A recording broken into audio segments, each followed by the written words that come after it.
yako unastahili sifa na utukufu. Tunapokuja mbele zako wakati watoto wako wamesimama, kila mmoja wao akiwa anahitaji lake, Bwana. Wengine ni wagonjwa, wadhaifu wa mwili. Mungu mwenye nguvu, unayetuma neno lako likapata kutuponya. Ninaomba Mungu kaachilie uponyaji kwa kila aliye mgonjwa. Tunaosikiliza neno hilo likapata kutusaidia kubadilisha maisha yetu, na zaidi ya yote Bwana likatuzamisha katika imani, tukujue wewe Mungu wa kweli na wa pekee, na tuweze kutumikia. Baba, nakushukuru mno kwa sababu utakwenda kumtumia mtumishi wako, nasi tunapoenda kusikia neno lako utakwenda kutujalia kusikia neno lako na ujumbe ambao umeuandaa kwa siku ya leo, ukawe katujenge katika maisha yetu ya imani. Katika jina la Yesu ninasimama kinyume na hila zote za adui ambaye hapendi watoto wako wasikie neno lako. Kwa jina la Yesu Kristo na kwa damu ya Yesu ninasimama kinyume na kila nguvu za adui wa pepo. Kwa jina la Yesu Kristo ninapinga kazi zenu katika ulimwengu wa roho, kila roho zote za kuzimu kwa mamlaka ya jina la Yesu. Tunakwenda kusikia neno lako. Mungu, tujalie kula na kunywa mezani pako katika jina la Yesu Kristo ninaomba na kushukuru. Amen. Hebu tumshangilie Bwana kwa makofi na vigelegele tena. Bwana Yesu asifiwe. Neema ya Mungu iliyoje. Ningependa nilete salamu na matangazo machache kutoka kwenye sinodi kuu Mathayo sura ile ya 13 na ule mstari wa 18 hadi 21. Mathayo huyu yeye alikuwa mtoza ushuru. Alikuwa ni mtu ambaye maisha yake ameajiriwa na serikali kwa ajili ya kukusanya mapato. Lakini Bwana Yesu akapita kwake akamwambia, nifuate. Alipomfuata alijifunza kutokana na Yesu Kristo alivyokuwa akiwafundisha. Sasa katika mistari hii Mathayo 13 ule mstari wa 18 hadi 23 tunajifunza somo hili, changamoto zinazowakabili wa Kristo katika maisha yao ya imani. Changamoto zinazowakabili wa Kristo au zinazotukabili sisi wa Kristo katika maisha yetu ya imani. Changamoto. Neno changamoto lina maana ya matatizo kwa lugha nyingine. Matatizo yanayowakabili wa Kristo katika maisha ya imani. Mathayo alikuwa makini sana kumsikiliza mwalimu ambaye alikuwa ni Yesu Kristo aliyemwachisha kazi yake na hatimaye akamuita. Mathayo, kutokana na kwamba yeye alikuwa ni mtu aliyekuwa mwanauchumi pia, kwa hiyo mambo aliyoyaandika ni yale yanayohusu mambo ya uchumi na maendeleo mbalimbali. Na ndio maana katika wanafunzi wa Yesu kila mmoja aliandika kutokana na elimu yake, kutokana na kazi yake na huduma yake. Ukiangalia Mathayo ameandika mifano mingi inayohusu fedha. Mathayo kwa nini? Alijua alikuwa akifanya kazi ya fedha, na ndio maana kitu kilichokuwa kikihusu fedha, kilimo, maendeleo, Mathayo ilikuwa inamgusa sana. Wengine inawezekana ukaona habari moja, mwanafunzi mmoja anaelezea habari hii, lakini mwanafunzi mwingine anaiacha kuielezea. Hiyo ni kutokana na mwanafunzi au yule mwanafunzi mwandishi nini alikuwa anataka kuwasilisha kwa wasikilizaji wake. Sasa katika mistari hii ni kutafakarisha changamoto zinazowakabili wa Kristo katika maisha ya imani. Bwana Yesu aliwafundisha makutano pamoja na wale wanafunzi kwa kupitia mifano. Mfano huo ulikuwa ni mfano wa mpanzi, mtu aliyeenda kupanda. Sasa Biblia inaweka katika makundi mbalimbali ya zile mbegu zilianguka katika maeneo mbalimbali. Na baadaye katika mistari hii Bwana Yesu anafafanua maana ya mfano ule na kuambia kwamba zile mbegu ni wale wa Kristo wacha Mungu walio waliolisikia neno. Sasa inategemea kila mmoja amelisikiaje, anafafanua kutokana na kundi hili. Pengine na wewe unaweza ukawa miongoni mwa changamoto unazozipitia. Aidha unaweza kugundua kwamba ni kwa sababu pale niliposikia neno, chanzo kiko mahali hapa. Naomba nisome hii mistari halafu tutaendelea kuitafakari. Basi ninyi sikilizeni mfano wa mpanzi. Kila mtu alisikiapo neno la ufalme asielewe nalo, huja yule mwovu akalinyakua lililopandwa moyoni mwake. Huyo ndiye aliyepandwa karibu na njia, naye aliyepandwa penye miamba, huyo ndiye alisikiaye lile neno, akalipokea mara kwa furaha, lakini hana mizizi ndani yake, bali hudumu kwa muda, ikitukia dhiki na udhia kwa ajili ya lile neno, mara huchukizwa. Naye aliyepandwa penye miiba, huyo ndiye aliyesikiaye lile neno, na shughuli za dunia na udanganyifu wa mali kulisonga lile neno, likawa halizai. 23. Naye aliyepandwa penye udongo mzuri, huyo ndiye alisikiaye lile neno na kuelewa nalo. Yeye ndiye azaaye matunda, huyu 100 na huyu 60 na huyu 30. Bwana Yesu apewe sifa. Kipindi Bwana Yesu anafundisha mfano huu katika mazingira ya Israeli, maeneo yao waliokuwa katika ilikuwa ni maeneo ya milima. Anaposema mpanzi aliondoka kwenda kupanda, haina maana kwamba aliondoka kaenda kupanda mbegu zingine akazipanda labda njiani, halafu akatoka pale akatafuta mwamba akasia mbegu zingine kwenye mwamba, halafu zingine akatafuta kwenye kichaka akasia hizo mbegu kwenye kichaka, halafu ndipo zikapata changamoto. Au pengine alienda kwenye shamba lililo na rutuba nzuri. Shamba anatolea mfano wa shamba moja kama kanisa. Shamba moja. Mashamba yao wenzetu kwa sababu ilikuwa ni milimani, hivyo vipengele vyote vilikuwemo kwenye shamba moja. Maana yake mashamba yao kwa sababu yalikuwa milimani, kulikuwa na sehemu kulikuwa na miamba, lakini bado ndani ya shamba kulikuwa na sehemu kwa sababu ya kichaka. Mkulima alikuwa anaona kwamba hata kichaka badala ya kukata, acha tu nikazungushie hapa. Kwa hiyo analima kwa kuzungusha, anaacha kwenye kichaka fulani kulima pale, bado ni kwenye shamba lile lile. Bado pia hawa Wayahudi walikuwa na utaratibu mashamba yao wanapolima mizabibu na vitu vingine. Walikuwa wanaweka njia za kupitia, wakati anakuja anakagua apite kwenye njia, wanatenganisha kwa kipande fulani. Kwa hiyo kulikuwa na barabara mle za kupita wakati anakagua mazao yake. Kwa hiyo ndani ya shamba kulikuwa na njia au barabara pia. Bado pia ndani ya shamba hilo kulikuwa na vitu mbalimbali kama miiba na vingine. Sasa mahali hapa anapozungumza aliposia, maana yake walikuwa wakilima kwa ajili ya kumwaga, kama vile tulivyokuwa tukimwaga zamani mpunga, mtama na vitu vingine.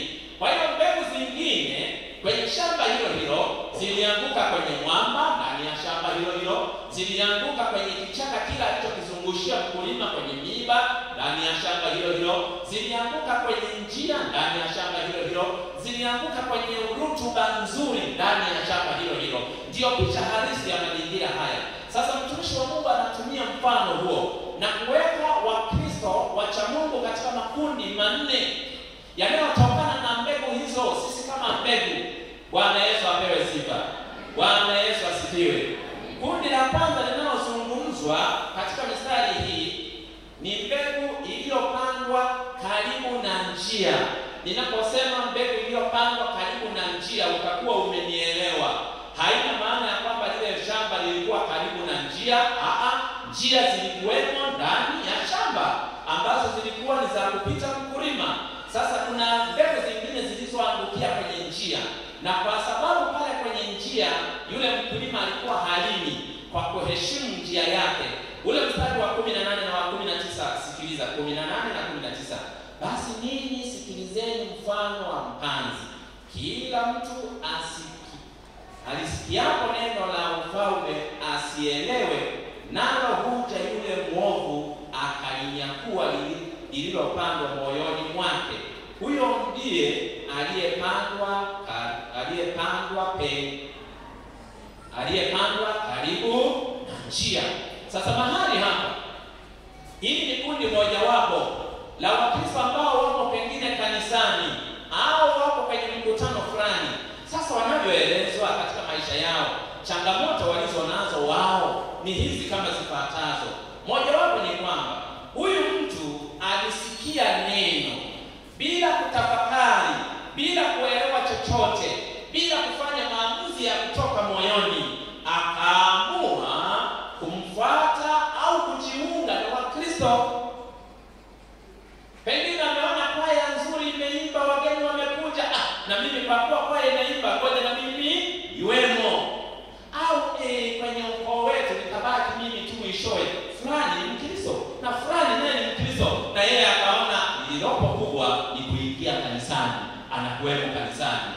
Au wakati mwingine aliona kitu fulani, neno bado halijaingia vizuri, akalipokea kwa furaha.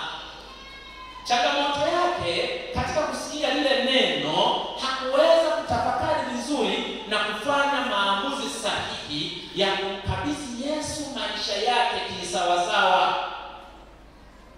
Sasa Biblia inasema changamoto aliyonayo, muovu anapokuja analiondoa lile neno ambalo halina nguvu katika moyo wake. Analiondoa, na inakuwa ni rahisi tu. Anatumia mfano wa mbegu zile zilizoanguka barabarani, njiani, hazijafukiwa. Ni virahisi ndege wanapokuja wanadonoa, halafu zinaisha, zinatoweka. Kwa hiyo huyu mtu anawezekana imani yake asidumu siku nyingi, wala asisimame katika imani. Anakuja leo kanisani, mara baada ya muda anapotea. Pengine changamoto nyingine ni hiyo. Sasa mwovu ni Shetani, kwa sababu anakuja, anadonoa, anachukua zile mbegu. Kwa hiyo hapo tunafundishwa sisi wa Kristo, katika maisha yako, cha kwanza lazima uamue kabisa, ili katika maisha yangu nilishakubali kumkabidhi Yesu maisha yangu kisawasawa, au ninaelea. Ni nini kinachonifanya niende nyumbani kwa Bwana? Ni starehe? Ni furaha? Ni nini? Sasa siku furaha ikitoweka, siku starehe ikitoweka, bado na huyu mcha Mungu yawezekana akarudi nyuma. Hilo ni kundi moja wapo. Lakini kundi la pili linazungumzwa, kundi la moja wapo linalofananishwa na mbegu iliyoangukia kwenye miamba. Ule mstari wa 20 na 21. Naye aliyepandwa penye miamba, huyo ndiye alisikiaye ile neno, akalipokea mara kwa furaha, lakini hana mizizi ndani yake, bali hudumu kwa muda, ikitukia dhiki au udhia kwa ajili ya lile neno. Ule mstari wa 21, kwa ajili ya lile neno na shughuli za dunia na udanganyifu wa mali ulisonga lile neno. Huyu mtu anafananishwa na mbegu iliyoangukia kwenye miamba. Mbegu iliyoangukia kwenye mwamba. Na mbegu hii iliyoangukia kwenye mwamba inakuwa haina mizizi. Yeye anazungumzwa kwamba anaweza kumwamini Yesu Kristo katika maisha yake, lakini ule muda wa kutenda kutafakari neno la Mungu hana. Ni kama ile mbegu iliyoangukia kwenye mwamba, pengine pale kuna udongo kiasi fulani.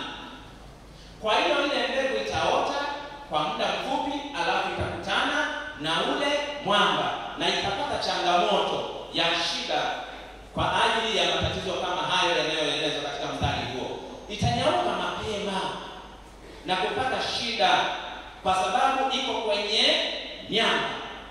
Kwa hiyo kwa sababu neno la Mungu haliko vizuri katika moyo wake, changamoto zinapotokea, adha, dhiki kuu zinapokuwa ni virahisi kwa mtu huyu kukata tamaa katika maisha yake.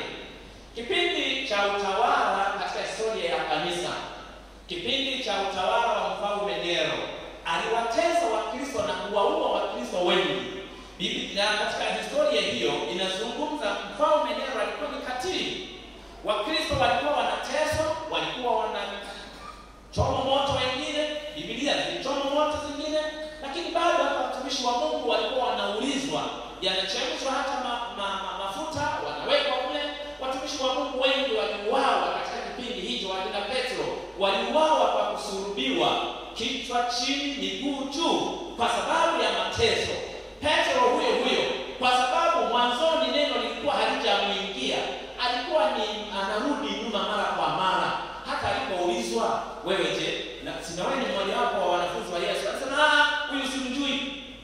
Lakini Bwana Yesu alipoona huyu Petro bado hajasimama katika imani, ni kama yule aliyepandwa kwenye mwamba, ikabidi amsaidie Petro kumfundisha katika maisha yake. Petro akaimarika. Hata alipoondoka Yesu, hata alipokuwa akihubiri kwa ujasiri, walipotaka kumpiga hakukataa, na bado walipotaka kumuua hakukataa. Kwa sababu gani? Ana uhakika wa kile alichokiona. Pengine unaweza ukajiuliza, je, hivi kwa nini Petro alipata ujasiri huo mpaka wakuja kuuawa wakati mwingine, wakati kipindi fulani alimkataa Yesu? Kumbuka Petro alifundishwa na Yesu. Bwana Yesu alikuwa akifundisha na alikuwa amemuonya kwamba ninajua Petro, nimeshakuombea, utakapoimarika uwaimarishe na wengine. Petro aliyashuhudia yale mateso ya Yesu. Petro aliyashuhudia jinsi Yesu alivyowekwa pale msalabani. Kwa hiyo katika kujifunza hivyo akapata uhakika. Petro alipoambiwa Yesu akafufuka, akawa ni mmoja wapo aliyekimbia kwenda kuangalia lile kaburi, akalikuta liko wazi. Imani yake ikajengeka kwenye udongo ulio mzuri. Kwa hiyo hata wakati mwingine baada ya Yesu kufa akafufuka, walipokuja watu kumwambia acha kuhubiri kwa jina la Yesu Kristo, alisimama imara. Kwa sababu gani? Ameshuhudia mateso ya Yesu, ameshuhudia kifo cha Yesu, na bado alishuhudia kwamba Yesu Kristo alifufuka, na hivyo alishinda kifo na mauti. Alijua, na mimi nikisimama katika neno hilo, ipo siku nitashinda changamoto ninazozipata hapa duniani, nitasimama. Petro akawa amesimama katika imani. Bwana Yesu apewe sifa. Bwana Yesu asifiwe sana. Biblia inazungumza pia kundi jingine katika mstari wa 22. Ule mstari wa 22 kuna kundi, naomba nisome. Naye aliyepandwa penye miiba, huyo ndiye alisikia ile neno, na shughuli za dunia na udanganyifu wa mali ulisonga ile neno, likawa halizai. Yaani huyu ni Mkristo mcha Mungu vizuri, amemwamini Yesu vizuri, yuko kanisani vizuri, lakini hana afya ya kiroho, hana afya katika maisha yake ya imani. Anafananishwa na mbegu iliyokuwa imedondoka kwenye kichaka, ilipoota sawa, sasa ile miiba ikaanza kumsonga, kumfuatilia, kumpa changamoto. Yule mtu hakupata nafasi hata ya kujifunza neno la Mungu, hakupata nafasi hata ya kuimarika, hakupata nafasi hata ya kuomba. Kwenye maombi haombi, kwenye kufunga hafungi, kwenye neno hana. Kila kitu ibilisi shetani amemteka. Kwa hiyo hawezi akastawi katika imani. Changamoto zinapokuja, matatizo mbalimbali yanapokuja, kuna hatari kubwa ya kurudi nyuma katika maisha yake. Walipokuwa wakitufundisha walimu katika semina hii ambayo tumekuwa nayo ya CMS Africa, walitufundisha na kutuelekeza katika maisha ambayo changamoto mtu anakuwa anaeleza anapata changamoto. Hata sasa hivi nadhani changamoto kubwa ameieleza hapa, iliyo kubwa ya madeni. Tuliambiwa siku ile kwamba nani anadaiwa anyoshe mkono, tukaanza kujiuliza kimoyomoyo. Alafu bado pia tukaambiwa sasa kuorozesha Kila mmoja akatafakari, maswali yakawa mengi. Ni changamoto, matatizo ambayo Wakristo wanapita nayo. Hapa anadaiwa, hapa anafanyaje? Pengine Mkristo mcha Mungu yuko kanisani, kama mkienda leo kanisani sitaenda kukuta yule anayenidai. Sasa jana nilimchenga au nilifanyia hivi, sasa nitafanyaje sasa? Inabidi aache nyumbani kuja nyumbani kwa Bwana kwa sababu ya changamoto mojawapo ya nini? Ya madeni.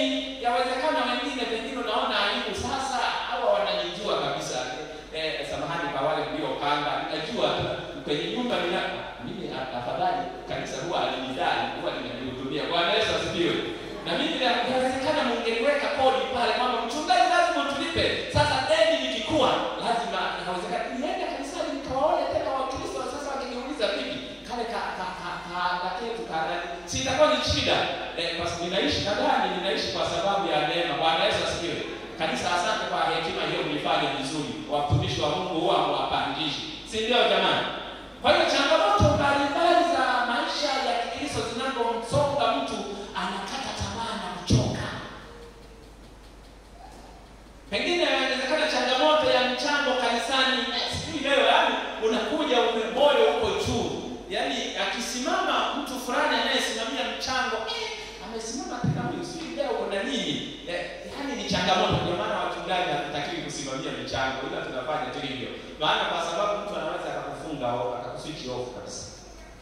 Mchungaji amesimama si mchango huo. Kumbe anasimama kukuombea. Wewe unaweza ngoja nitoke kwanza niende nikajisaidie. Kumbe wanaita wenye mahitaji, bahati mbaya alikuwa anafanya nini? Alikuwa anaombea wenye mahitaji. Kumbe ilikuwa ni hivyo. Yaani unapitwa mambo mengi. Kwa hiyo changamoto mbalimbali zinazopita ni kwa sababu pengine katika maisha yako umesongwa na wakati mwingine huna mtu wa kukusaidia na kukutia moyo. Sasa nikufundishe njia hiyo nzuri. Hebu simama katika imani ya Yesu Kristo.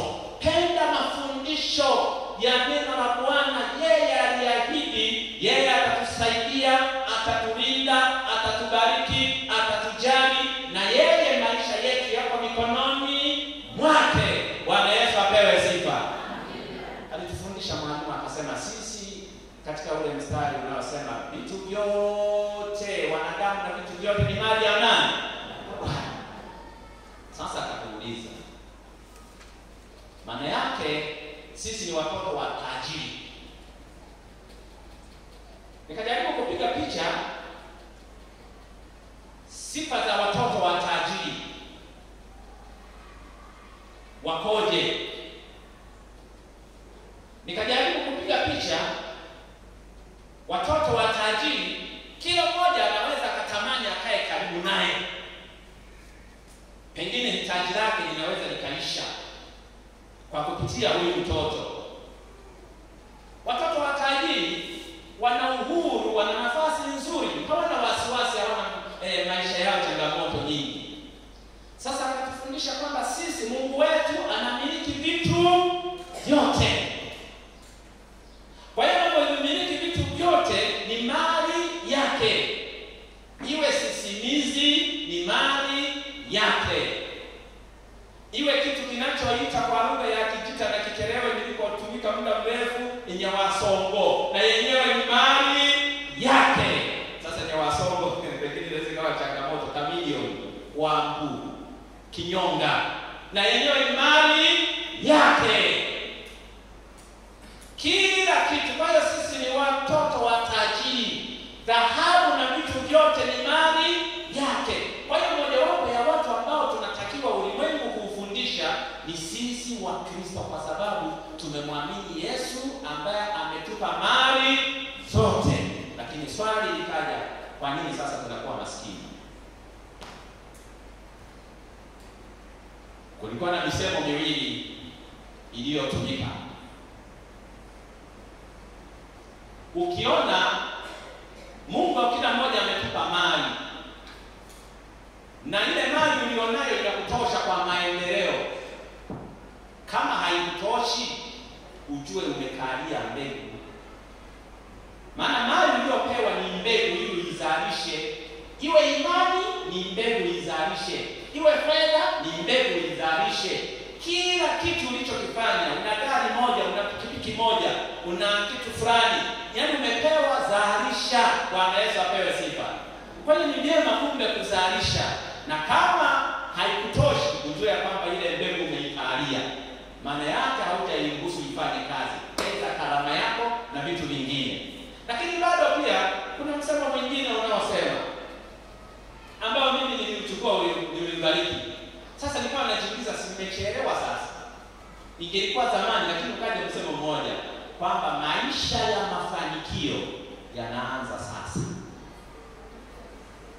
Yanaanza sasa. Haina maana kwamba nilichelewa.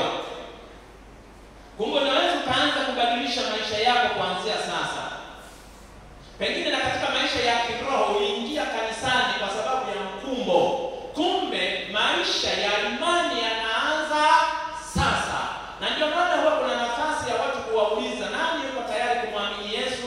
Nani yuko tayari kumrudia Yesu?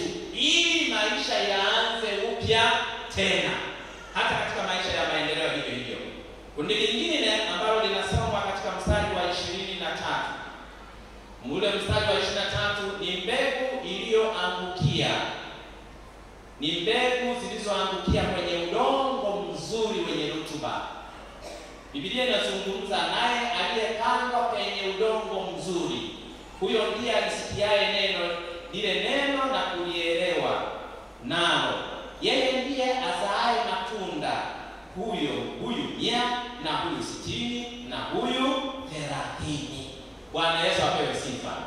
Mojawapo ya kundi lingine la wacha Mungu ni wale ambao walisikia neno, wakalitafakari, wakalielewa, na kisha wakafanya maamuzi sahihi ya kulifuata neno la Mungu katika maisha yao. Kwa hiyo wakaishi katika maisha ya kumtumikia Bwana, ya kufundishwa neno, ya kudumu katika neno, ya kutafakari, ya kumuomba Mungu. Hao maisha yao yanastawi. Majaribu yanapokuja, neno lile linakuwa ni rutuba ya kuweza kusimama. Wanajifunza kama Ayubu alishinda, na mimi nitashinda. Kama watu wengine walisimama, na mimi nitasimama. Kwa hiyo lile neno linafanyika kuwa rutuba nzuri ya kuwajenga wakati wa majaribu, wakati wa mapito, hata wanapochekwa, hata wanapodharaulika, hata wanapokebeiwa, hata wanapopita kwenye changamoto mbalimbali, bado wanasimama katika imani katika changamoto zote, na bado wako imara. Bwana Yesu asifiwe. Biblia inatusihi sisi Wakristo wote kuungana kwenye kundi hili, kundi la watu waliopandwa katika neno vizuri. Tuwafundisheni watoto wetu katika familia neno vizuri, tuwajenge maadili mema, tuwajenge kuwapa maelekezo mazuri. Watumishi wa Mungu na wacha Mungu wazuri na watu wenye maadili mazuri ni wale waliofundishwa na wazazi wao vizuri, halafu wakalishika lile neno na maadili mazuri, wakaishi vizuri katika maisha yao daima, huwa wamepandikizwa mbegu ya kutenda matendo yaliyo mema siku zote. Bwana Yesu apewe sifa. Bwana Yesu asifiwe. Kwa hiyo katika maisha yetu, katika makundi haya, yawezekana unapita kwenye changamoto mbalimbali, lakini zile changamoto ninaomba usaidiwe na neno na mafundisho kuzishinda. Shamba linafananishwa au nalifananisha mimi na kanisa, na hizi mbegu zilikuwa ndani ya shamba moja, na haya makundi tunaweza tukawemo kwenye kanisa, hatuwezi kutofautiana. Kwa hiyo lazima tutiane moyo mmoja kwa mwingine, kila mmoja kwa mwingine, kwa ajili ya maisha ya imani. Hatimaye tuhakikishe tunasonga mbele. Tunajifunza kwa mtoto aliyezaliwa akafundishwa maadili mazuri, ambaye ni Yesu Kristo. Biblia inasema alipelekwa hekaluni kuombewa. Biblia inasema akiwa na miaka 12 alikuwa analielewa neno. Kwa hiyo aliishi katika neno vizuri, kwa sababu alijua kanuni ya kuishi katika imani. Lazima neno la Mungu lipandwe moyoni mwake. Kwa hiyo Kristo alikaa katika neno. Hata alipoanza kuhojiana na wale Mafarisayo, alikuwa analifahamu neno ambalo ilikuwa ni sheria kipindi kile, kuzitafakari vizuri. Huyo alisimama imara hata wakati wa majaribu, wakina Petro wanamkimbia na wengine wanamkimbia, bado Yesu Kristo alisimama, na mateso aliyoyapata hakutetereka, kwa sababu alikuwa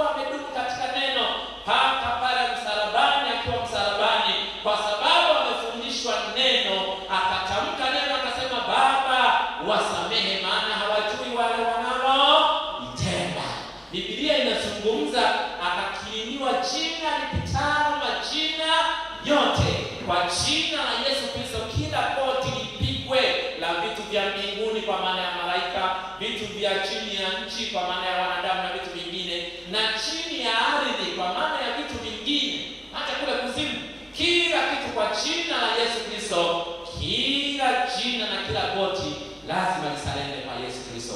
Yesu Kristo ni mshindi. Tukihitaji kuwa washindi katika maisha ya Mungu, simama katika neno, watumishi wa Mungu. Simama katika neno la Mungu. Mtafute Bwana, mwambie Bwana, muombe Mungu, halafu fanya kazi kwa juhudi na kwa moyo, kwa malengo kama tunavyofundishwa, ikiwa ni changamoto ya umaskini, ikiwa ni changamoto ya uhitaji, ikiwa ni changamoto ya kiroho. Kila kitu kinahitaji kupaliliwa na kumwagiliwa ili kistawi vizuri. Bwana tusaidie na kutubariki katika maisha yetu kupitia Yesu Kristo ambaye alitufundisha mfano huu. Ninaomba wote tusimame, halafu twende mbele za Bwana tukaombe. Simama tukilambisha kupitia mfano wa mpanzi. Na sasa Baba, kwa jina lako Yesu tunakuinulia sifa na utukufu kama ulivyotufundisha. Sisi ni mbegu iliyo bora iliyoanguka kwenye neno lako Bwana.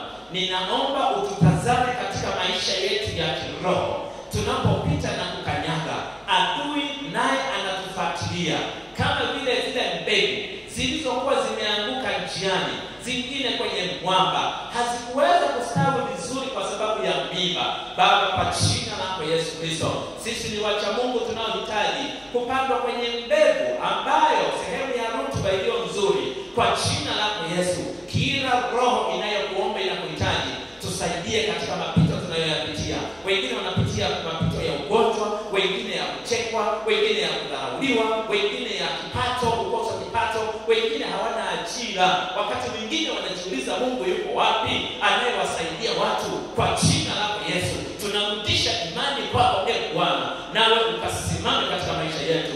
Wote tunainua macho yetu ya kiroho pale msalabani. Kwa kupigwa kwako Kristo sisi tumepona. Asante Bwana kwa sababu umekirimiwa jina lipitalo majina yote. Kila kitu tunachokitegemea kwako tunakwenda kukipata kwa jina lako. Asante kwa ibada hii. Tunaomba na kuamini katika jina la Yesu Kristo. Amen. Niombe tumpe Bwana